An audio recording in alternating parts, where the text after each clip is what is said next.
উপন্যাস ডায়েরি চ্যানেলের পক্ষ থেকে আপনারা শুনছেন প্রিয় প্রণয়িনী সিজন 2। লিখেছেন জান্নাত নুসরাত, কণ্ঠে আমি তাসনু ভাব।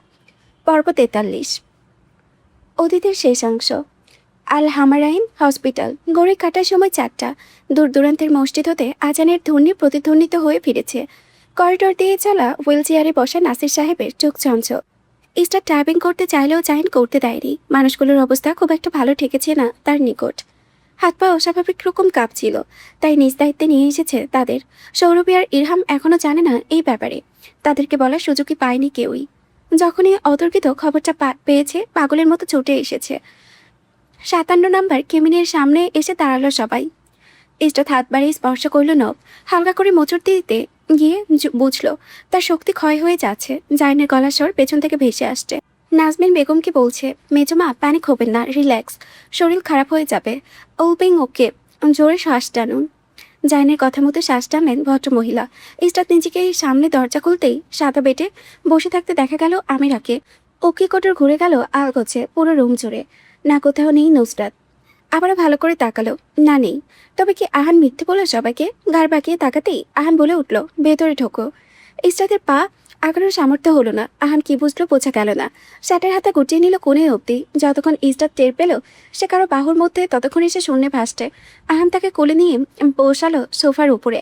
নাসির সাহেব হাসলেন শুনে গেল। নাজমিন বেগম চায়নের গায়ে ভর দিয়ে ভেতরে প্রবেশ করতে করতে বলে উঠলেন, ব্যাটা হয়ে গেছিস দেখি, আগের মতো আর বাচ্চা নেই আমাদের। আহান, এবার তো বিয়ে দিতে হবে, ভালো একটা মেয়ে দেখ। আমিরার মুখ কালো হয়ে গিয়েছে কথাটা শুনেই। নাজমিন বেগমের কথা কেটে দিল আহান, মৃদুস্বরে ভাসলো গুঞ্জনের মতো। অনেক আগে বিয়ে করে নিয়েছি আমি মেজুমা। ভদ্রমহিলা ঈষৎ হেসে আমিরার দিকে তাকালেন, চোখ দুটোতে উজ্জ্বলতা খেলেছে। খোঁচা দিয়ে বললেন, আহানের বউয়ের কাছ থেকে পুরা গন্ধ আসছে নাকি? কথাটা শেষ করে হেসে উঠলেন সবাই। তাদের কথায় ব্যাঘাত ঘটাতে বজ্র গম্ভীর ভারী মেয়েলি স্বর শোনা গেল। সুখী পরিবারের দৃশ্য দেখা যাচ্ছে দেখি, আমাকে এখানে প্রয়োজন তো মনে হচ্ছে না। কথাটা শেষে টেনে টেনে বলতে শোনা গেল, আরে জাইন ভাই যে, অল ফিটফাট, কবে দেশে আসলেন? আমি টপকে গেছি শুনে এসেছেন নাকি? টিপটাপ করে বুকের হৃদস্পন্দন নিয়ে শব্দের উৎস খোঁজার জন্য সবাই তাকালো ওয়াশরুমের দরজার দিকে।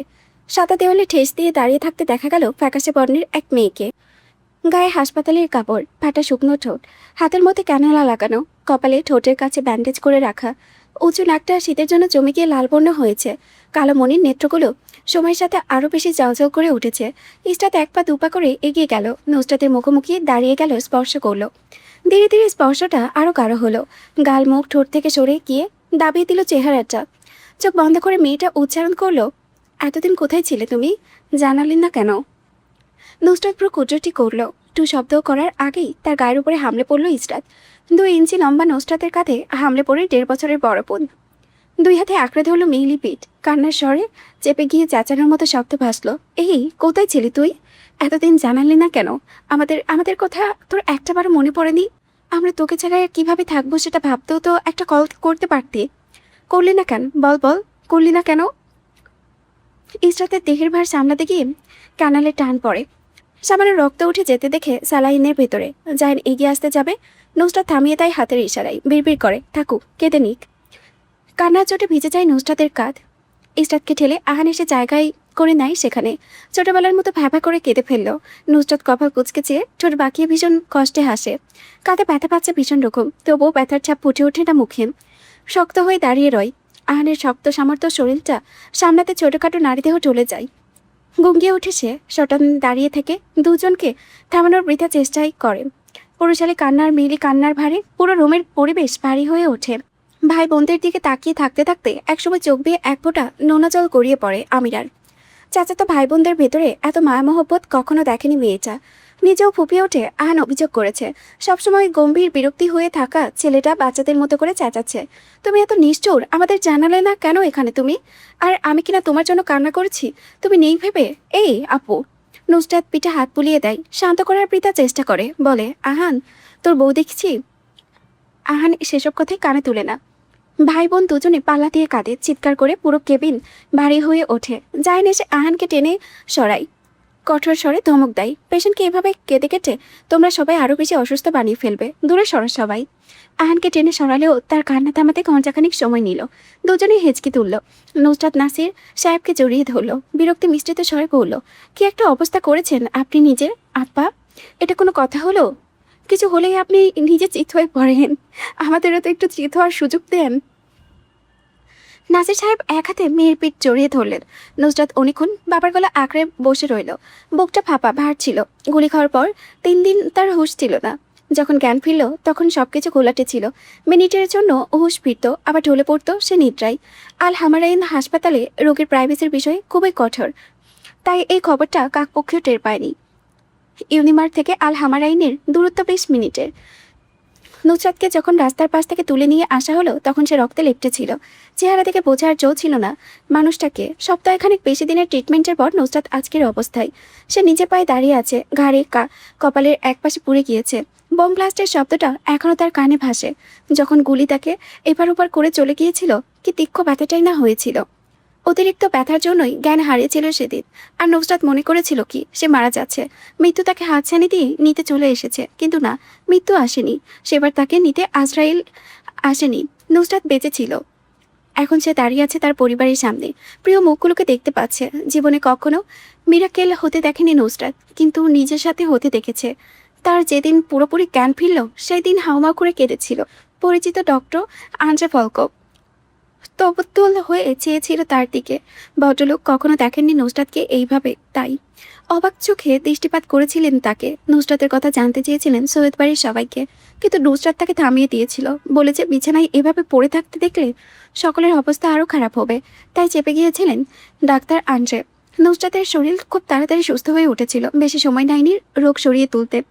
শুধু পোড়া দাগ থেকে গিয়েছে। নুসরাত এক সন্ধ্যায় আন্দ্রের কাছে মোবাইল চাইল, যখন তিনি সন্ধ্যার শিফটে এসেছিলেন। খ্রিস্টান ধর্মের লোকটা ভেবেছিল বাড়ির সবাইকে কল দেবে নুসরাত, কিন্তু না, সে ফেসবুক স্ক্রল করলো। তার মতো পেশেন্টরা এত বড় ধাক্কা সামলে উঠে কান্না করে প্রতিদিন। নিজেদের চেহারায় এক অংশ পুড়ে দেখলেও তারা হীনমন্যতায় ভোগে, নিজেদের ফেলনা মনে করে। সেই দিক থেকে এই মেয়ে যেদিন পুরোপুরি রূপে জ্ঞান ফিরেছিল সেই দিন কেঁদেছে শুধু। 32 বছরের আন্দ্রে নুসরাতের এমন অদ্ভুতরে কাণ্ডে মুগ্ধ হলেন তার উপরে। তিনি ওই বাড়ির মানুষগুলোকে চেনেন বহু পূর্বে থেকে। ব্যবসাতে নাম করা পরিবার, নিজেদের নাম দিনে দিনে বিস্তার করেছে তারা। উপশহর শাহপরান শহরের যাকে জিজ্ঞেস করা হবে স্থায়ী মানুষ হিসেবে এক নিমিষেই তাদের কথা বলে দিতে পারবে।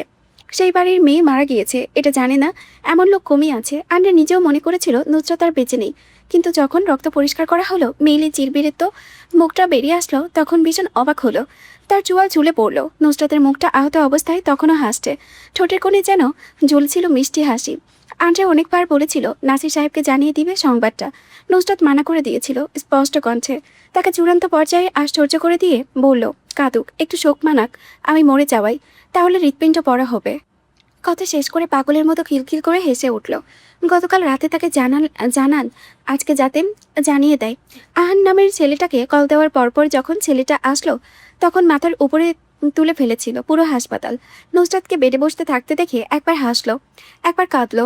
ও যে লম্বা নারী দেহটা কোলে তুলে ফেললো। পারিবারিক মেলাবন্ধনে দেখলেন আন্দ্রে দরজার সামনে দাঁড়িয়ে। মিষ্টি একটা পরিবার, সবাই হাসতে কথা বলছে, নিজেদের কষ্ট অনায়াসে জাহির করেছে একে অন্যের নিকট। মন জুড়িয়ে যাওয়া দৃশ্য অনেকক্ষণ দেখলেন তিনি। অতঃপর ফিরে গেলেন নিজের শিফটে। আজ আর নুসরাতের কেবিনে ঢুকলেন না। সেদিন রাতে হাসপাতালের মাঝারি আকারে কেবিন থেকে গেল সবাই। নুসরাত নিজে বেড ছেড়ে দিয়ে সোফায় বসে পড়ল। ইরহাম কল দিল সন্ধ্যার দিকে। যখন জিজ্ঞেস করলো সবাই কোথায়, আহান শুধু বলল, আগামীকাল এসে জানাবো, আজ আর রাতে বাড়ি ফিরছি না। ইরহামকে আর কিছু বলার সুযোগ না দিয়ে কল কেটে দিল। নুসরাত সোফায় বসেছিল এক পা তুলে। আহান তার মুখটা 2 হাতের আঁচলায় ভরে নিয়ে ট্যাপ ট্যাপ করে তাকিয়ে রইল। নুসরাত পুরো কঞ্চন করতেই আহান তার গায়ে চটাস করে একটা চুমু খেলো। গাঢ় ভাঁজ পড়ল মেয়েটার কপালে। গাল মুছে নিয়ে হাতের তালু দিয়ে আহান আবারও চুমু খেলো। নুসরাত আবারও গাল মুছে নিল। 1 বার 2 বার 3 বার করে শতবার চুমু খেলো আহান। ভেজা চুমুর চোটে নুসরাতের মুখটা ভিজে উঠল। তেতিয়ে ওঠা মেজাজে মেয়েটা চেঁচালো, খচ্চরে বাচ্চা, থুতু লাগিয়ে দিচ্ছিস সারা মুখে, সর যা। আহান সেসব কানেই তুলল না, আরও গালে চটাস চটাস করে চুমু খেলো। নুসরাত থাবড়া বসিয়ে বলল, চুমু খেতে চাইলে তোর বউকে গিয়ে চুমু খা, শাল্লা, যা সর এখান থেকে। কাছে বসে আমিরা লজ্জায় লাল নীল হয়ে গেল নোনাসের কথাই। নুসরাত ভ্রু কুচকে তার দিকে তাকিয়ে অট্টহাসিতে ফেটে পড়ল। আহানকে ইশারায় কিছু একটা দেখাতেই আহান নিজেও হেসে ফেলল হা হা করে। পরের দিন সকালে আল হামারাইনের সকল বিল পে করা হলো। প্রায় 11 দিন ভর্তি থাকায় বড় অঙ্কের একটা বিল আসলো।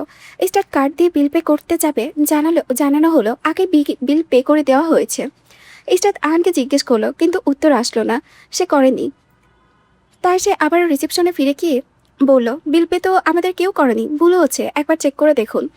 মেয়েটা আবার চেক করে বলল, বিল পে করা হয়ে গেছে। ইসরাত বলল, একটু বলতে পারবেন কে বিল পে করেছে? রিসেপশনে মেয়েটা 1 মিনিট দাঁড়ানোর কথা বলে নিজে কম্পিউটার চেক করলো, বলল, সৈয়দ জাইন হেলাল করেছেন। ইসরাত তপ্ত শ্বাস ফেলে বাদিকে করে মাথা ঘোরাই। জাইন এখানে নেই, পার্কিং থেকে গাড়ি বের করার জন্য গিয়েছে। নুসরাতকে নিয়ে বাড়িতে আস্তে আস্তে প্রায় 11টার কাছাকাছি বাজলো। বাড়ির ভেতরে গেল না সে। গায়ে সাধারণ একটা শার্ট ছিল তার। নাজমিন বেগমের কাছ থেকে ওড়না নিয়ে আলকা কবরের দিকে আগালো। মাথার পেঁচিয়ে ওড়না নিল। বড় লোহার গেটে বড় বড় অক্ষরে লেখা কবরস্থানে। নুসরাতের গেট ঠেলে সামনে এগোলো। যত এগালো স্পষ্ট হলো নতুন কবরটা। তার নামের নেম প্লেট দেখে হাসলো একটু। বাক্য সহায় না হলে হয়তো সেও এই জায়গায় থাকতো। মাটির মধ্যে হাঁটু করে বসলো। মাটির দিকে নির্বিশেষে দৃষ্টিতে তাকিয়ে থেকে ডাকলো, রূপা। ওপাশ থেকে উত্তর ভেসে আসলো। নুসরাত আবারও ডাকলো, রূপা। চোট কামড়ে চেয়ে রইল অনেকক্ষণ। কান্নাকাটি জুড়ে দেওয়া তার ধাঁচে জায়দা। সে অনেকক্ষণ কবরের দিকে তাকিয়ে রইল। চোখের মধ্যে সামান্য জলের ছাপ দেখা গেল, তাও মিলিয়ে গেল। আমিরা চেয়েছিল অবাক নয়নে নুনাসের দিকে। ভদ্রমহিলা কাছেন না কেন, সেটা ভেবেই তার মাথা হ্যাং হয়ে গেল। দেখা গেল এক মুঠো বালি কবরের উপরে চিটিয়ে দিচ্ছেন। অস্পষ্টে উচ্চারণ করলেন, জান্নাতের উচ্চ মাকাম আল্লাহ তোমাকে দান করুক রূপা, তোমার প্রতিটি অশেষ কৃতজ্ঞতা। আর কোনো বাক্য উচ্চারণ হয়নি মেয়েলি ঠোঁট দিয়ে। আমিরা ভাবলো একটু কষ্টের কথা বলবেন। এবার তার ছোট নাস, কিন্তু তা হলো না। চুপচাপ অনেকক্ষণ দাঁড়িয়ে থেকে হাত দুটো তুললেন। নিজ মনে কিছু একটা বিড়বিড় করে পড়লেন। তারপর দোয়া শেষ করলেন। নিরবিচ্ছিন্ন চেহারায় আদল এখনো বজায় রইল। ছোটবেলায় যেভাবে তারা কোনো ব্যক্তি মরে যাওয়ার জন্য 1 মিনিট স্থির থেকে শোক পালন করত, এখানেও সেরকম হচ্ছে। আমিরার বাড়ি হলে তো এতক্ষণে কবরস্থান কম কম করে উঠত। এমন স্বার্থপূর্ণ পরিবেশে থাকতোই না। আমিরারা অবাকতার ভেতর থেকে পাশ কাটিয়ে চলে গেল নুসরাত। নাসির সাহেব আর নাজমিন বেগম ছিলেন বাহিরে দাঁড়ানো। নুসরাত তাদের রেখেই দরজা ঠেলে বাড়ির ভেতরে প্রবেশ করার পরপরই ইরহামের গলার আওয়াজ ভেসে এলো, তোমরা গতকাল কোথায়? কথা শেষ করার আগেই তাকে থামতে হলো। সামনে তো সদৃশ্যমান ব্যক্তির পিঠ দেখে টেবিলের কাছে কেউ একজন দাঁড়িয়ে আছে, গ্লাসে পানি ঢালছে। কথাগুলো তলা পাকিয়ে ঠোঁটের জগা থেকে থেমে গেল ইরহামে। চোখের ভুল ভেবে পাতা ফেললো দুবারের জন্য। হৃৎপিণ্ড বাড়ল, তাল বেতাল হয়ে উঠল। সিঁড়ি ভেঙে নেমে আসলো ছেলেটা। বুকের ভেতরে টিপটিপ শব্দ হচ্ছে। এক পা দুপা করে আগালো যত, বুকের কম্পন বাড়ল তত। এই কয়েকদিনে নুসরাত যে গন্ধটা মিলিয়ে গিয়েছিল বাড়ি থেকে, কস্তুরীর সুবাস পাওয়া যেত না। আজ বাড়িতে যেন সেই মন মাতানো কস্তুরীর গন্ধটা আবারও ফিরে এসেছে। চারিদিক থেকে ভেসে এলো কস্তুরীর সুবাস। গায়ে জড়ানো আনের মিন্ট কালারের শার্ট। মেয়েটার হাতে পানির গ্লাস নিয়ে তাকালো ফিরে। পর্দা দিয়ে আসা আলোয় কোমরের উপর থেকে রেশমের চুলগুলো চিকচিক করেছিল সে সময়। ইরহাম মেয়েটার একদম মুখোমুখি দাঁড়ালো। চোখাচোখি হতেই বেচারি ছেলেটা নিজে শ্বাস নিতে পারল না। চোখের পাতা ফেলতে ভুলে গেল। নিজের হাত দুটো শূন্যে তুলে দেখল। এই দুই হাতেই তো কবরে রেখে এসেছিল। এই দুই চোখ দিয়েই তো শেষ বিদায় দিয়ে এসেছিল। তাহলে সুস্থ স্বাভাবিক মানুষ তার জীবনে কিভাবে সামনে দাঁড়িয়ে? নিজের হাতের দিকে একবার তাকালো সামনের ব্যক্তির দিকে। বাতাসে মাথায় পেঁচানো ওড়নাটা উড়ছে। ইরহামে চাপচাপ করে তাকিয়ে থাকতে দেখে একসময় অতিরিক্ত সময় ধরে শ্বাস টেপে রাখার জন্য ঢলে পড়লো মেঝেতে। সাথে করে পড়লো নুসরাতের হাতের কাচের গ্লাসটা। ঝনঝন করে শব্দ ভেঙে গেল। কাচের টুকরো ছড়িয়ে পড়লে চারিদিকে। ইরহাম শুধু দেখতে পেল বাড়ির সবাই তার দিকে দৌড়ে আসছে, চিৎকার করছে, তা শোনা যাচ্ছে। আর কেউ তাকে ধরে রেখেছে। এটা আর কেউ ছিল না, নুসরাত ছিল। যখন জ্ঞান ফিরল ইরহামের, তখন আবারও দেখলো মিন্ট কালারের শার্ট পরা নুসরাতের মতো দেখতে মেয়েটা তার দিকে ঝুঁকিয়ে আসছে। ভয়ে চোখ খিচে ফেললো। তারপর আর কোনো কথা কিছুই মনে নেই। আবারও জ্ঞান হারিয়েছিল সে। ইসরাত নুসরাতকে টেনে দূরে সরাতে পারল না ইরহামের কাছ থেকে। ছেলেটা যতবার ঝাপসা চোখে খুলে তাকালো ততবার নুসরাত তার মুখের সামনে ঝুঁকে কপাল কুঁচকে হাসলো। ঘণ্টাখানেক দুইজনের এমন নাটক চলল। অতঃপর যখন ইরহাম নিজেকে সামলে উঠল, তখন নুসরাত সোফার উপরে বসে আঙ্গুর খাচ্ছে। ছেলেটার পাড়ে তাকিয়ে তাকিয়ে হাসছে। ইরহাম দুই হাত মেলে দিয়ে ভারী স্বরে বলল, এদিকে আয়, জড়িয়ে ধরবো তোকে। নুসরাত অবাক কণ্ঠে বলল, আমি কেন আসবো? তুই জড়িয়ে ধরবি, তুই আয়। ইরহাম এগিয়ে গিয়ে জড়িয়ে ধরলো মেয়েটাকে।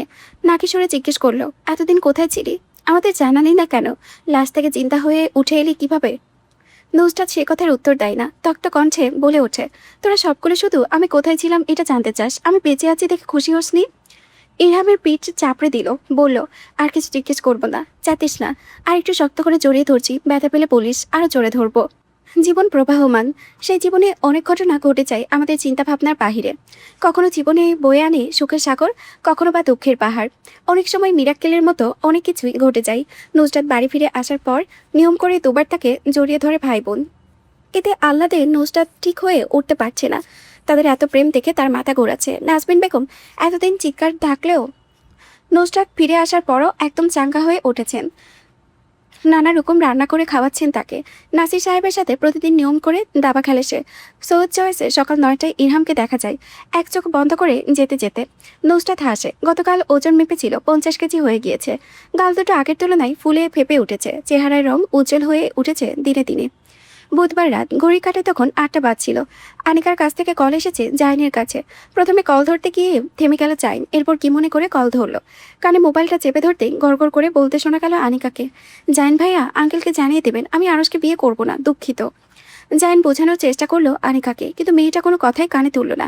কেঁদে কেটে একাকার বলল, ওই লোকের বিন্দুমাত্র আমার প্রতি ইন্টারেস্ট নেই।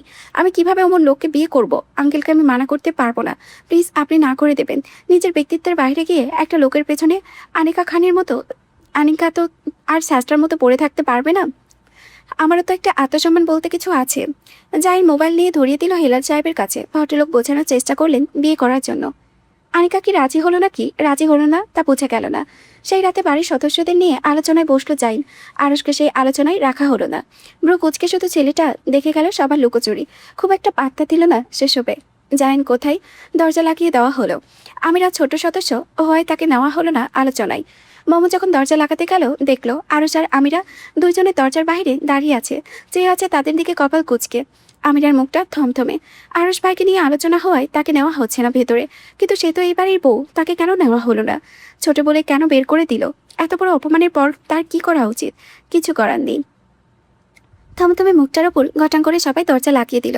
আর চোখে বাসরের পানি একবার তাকালো আমিরা। মুখটা নির্লিপ্ত, এক হাতে পকেটে পুরে দাঁড়িয়ে আছেন তিনি। তাকে তাকে তাকাতেই দেখে ব্রু উঁচিয়ে নিষ্প্রিয় স্বরে জিজ্ঞেস করলো, আহানের বউ? গলার স্বরটা শোনা মাত্রই আমিরার গা বেয়ে শীতল স্রোত বেয়ে গেল।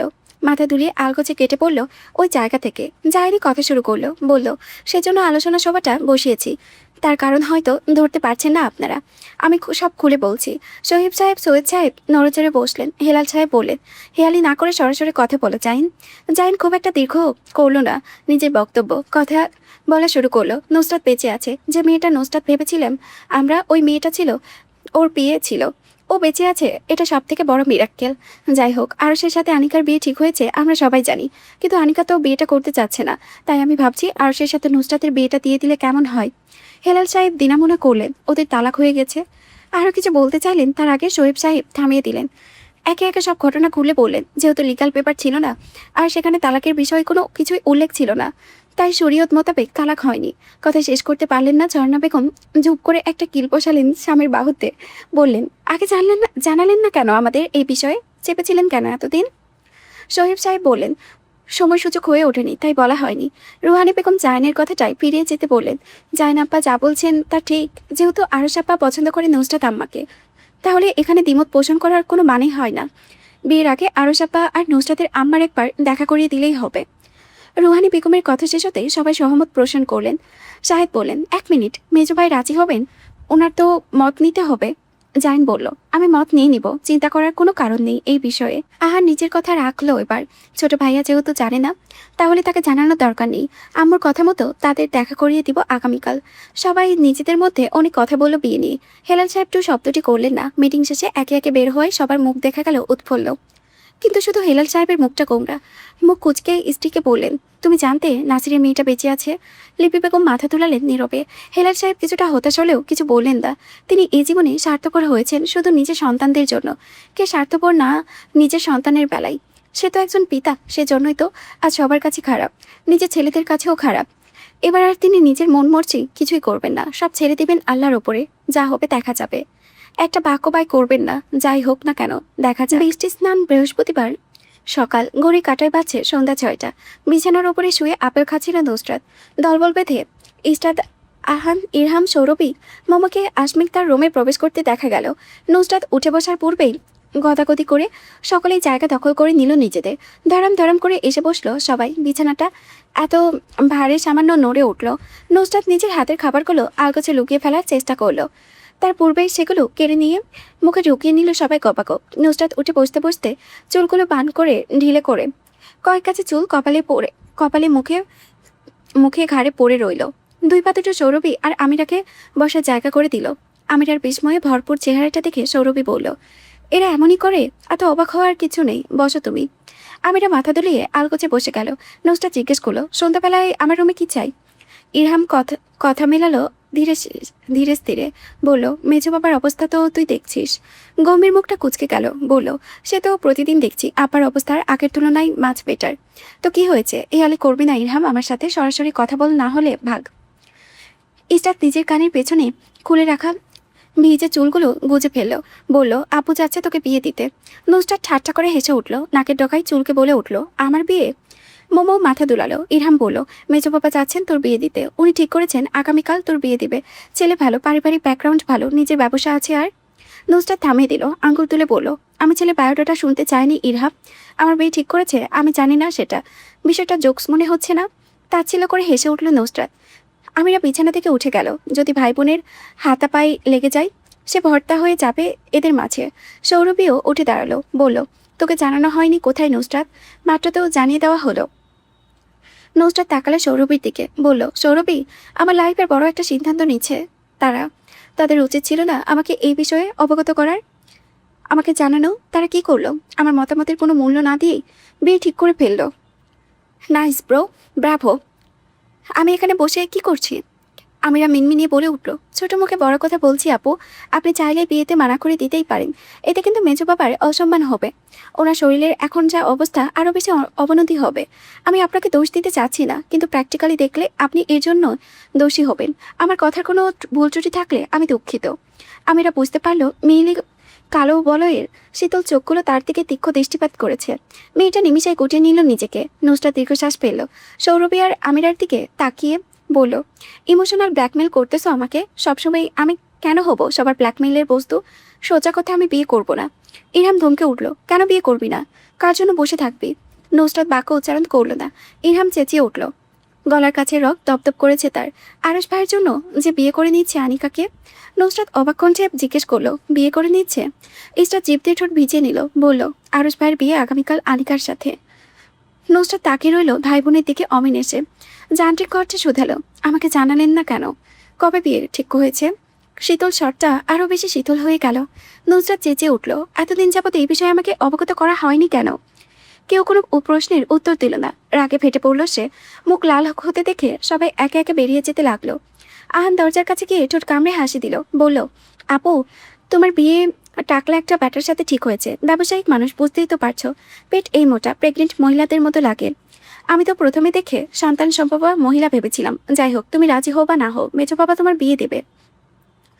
আহানের কথা শেষ হলো না, উড়ে এসে তার গায়ে জুতা পড়ল। তেরে আসতে দেখে গেল নুসরাতকে। আহানকে ধরার আগেই সে অট্টহাসিতে পালিয়ে গেল। নুসরাত কোনোভাবে বিয়েতে রাজি করানো গেল না। সেদিন রাত 12টার সময় নাজবিন বেগম ঘণ্টাখানেক নিয়ে কি বোঝালেন নুসরাত শুনল, চেঁচালো না। লাগানো দরজার বাইরে তখন আহান, আমিরা, মোমো, সৌরভী, ইরহাম, ইসরাত কান পেতে রেখেছে। দরজা খুলে যখন নাজবিন বেগম বেরিয়ে আসলেন, তখন ঠোঁটে দেখা গেল হাসি। চোখের পাতা ফেলে আশ্বস্ত করলেন, মত দিয়েছে নুসরাত বিয়েতে। আহান উকি দিল সামান্য। কপালে হাত রেখে বসে আছে শ্যামলা মেয়েটা। চুকি বলে দৃষ্টি আকর্ষণ করলো সে। নুসরাত তাকাতেই ইসরাত পেট দেখিয়ে বলল, এই পেট মোটা, দেখতে পুরো আলোর মতো, মাথায় টাক চুল নেই। আপু তোমার কি হবে? শেষ পর্যন্ত কপালে টাক মাথার বর জুটবে? ইস। নুসরাত ছাত্রের অস্তিন গুটিয়ে দাঁড়ালো। মুখ ফুটে বৃষ্টি ভাষায় গালি আসলো তার। কোনো মতে দাঁত কিটমিট করে আটকে দিল। বলল, আমি যদি আসি আহান, কুপিয়ে ফেলবো তোকে। স্টপ যা। আহান চুপ রইল না, দ্বিগুণ করে টিটকারে করতে লাগলো। নুসরাত আশেপাশে যা পেল ছুঁড়ে মারলো, চিৎকার করলো, আহিন্নার বাচ্চা, তোকে আমি খুন করে ফেলবো, শৌরের জাত, আমাকে নিয়ে খিল্লি উড়াস তুই?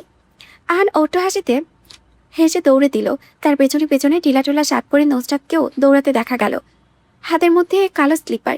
দৌড়ের বেগে ঢিলে পান করা রাখা চুলগুলো রেশমের গোছের মতো খুলে পড়ল। বাতাসে দাপটে উড়ল সাদা রঙের পর্দা। তার সাথে উড়ল মেয়েটার পিঠের চুল। হাসি আর চিৎকার মিলে মিশে একাকার হলো। ইসরাত হাসছে। ভীষণ ক্ষীণ স্বরে ইরহাম তাদের চেয়ার আপ করছে। নুসরাতকে বলছে, দাঁড়াও মোটকে, আরো জোরে দৌড়াও। নড়তে পারছিস না দেখি। আহান হি হি করে হাসতে হাসতে বলল, আপুর বিয়ে বুড়ো ভামির মতো দেখতে একটা লোকের সাথে ঠিক হয়েছে। ইরহাম আহানের কথায় হু হু করে হেসে উঠল। ইস্তাত হাসতে হাসতে একসময় বুঝলো তার চোখ বেয়ে নোনা পানি গড়িয়ে পড়েছে। হাত দিয়ে তা মস্তেই বাড়ি কাঁপানো নুসরাতের চিৎকার ভেসে এলো, আহিন না, তুই আস্ত একটা কুত্তা, কচ্ছরের বাচ্চা, তোকে আমি আজ জবাই করব। এই দাঁড়া, আয় বেটা।